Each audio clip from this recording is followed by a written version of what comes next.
Okay, so we've gotten one segment so far of Hillary Clinton. She, to me, is striking the I'm the experienced diplomat and statesman sort of like I'm thinking hard about the answers. And I know that both of you were not satisfied with a couple of her responses. I mean, we just saw the response to the capital punishment question. But her, I wasn't dissatisfied with her response to the capital punishment question. She did not know what to say because you could tell, how the fuck am I going to justify this? Yeah. So what she basically said, she literally said to the guy, I can't even imagine what you went through. She said, I can't even imagine what you went through, but if it was up to me, we would have fucking killed you. Because anyway, really, am I not winning your vote? No, you know what? She didn't really say that. She said, we need the death penalty for terrorists, which I think is kind of also a bullshit answer.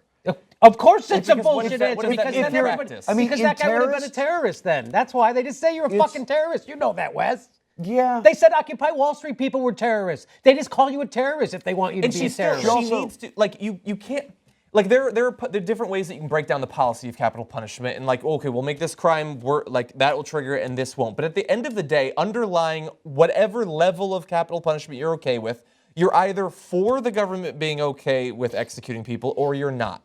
And I think, although he didn't stress it in his question, he wants to know why she thinks we have to kill terrorists. Why is locking up the terrorists for the rest of his life not good enough? Why do you have to kill them, even if it means, in practice, probably killing innocents as well? Because you can say, okay, well, we're only reserving it for murders. We're only reserving for multiple murderers. But that's still, at the end of the day, over a long enough period of time, with a fucked up justice system that we have, innocent people will die. So why do you have to have the murder? Great. First of all, great point. Second point you made, I just want to reiterate it, is what she's saying only for the certain. What they're really saying is only for people that we're for sure did it.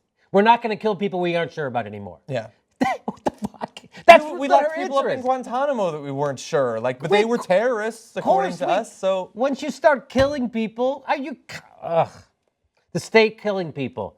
That's what she voted for, fucking the Iraq war. You're going to let her start killing people at home now? Look, that's what she's for.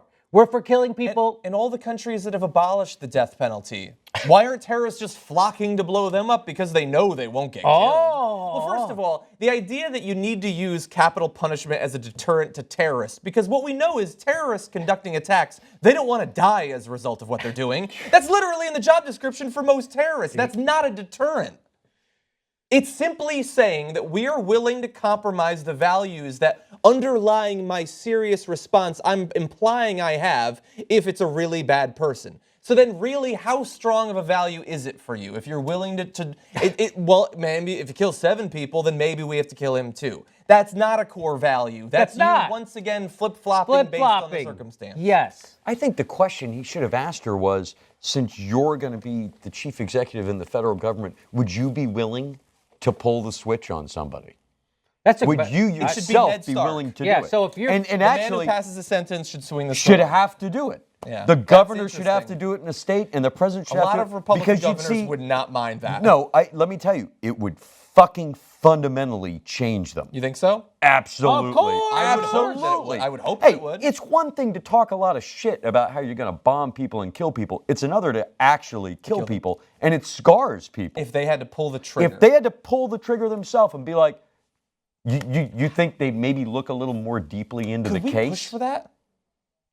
It could be a constitutional amendment. That's really interesting.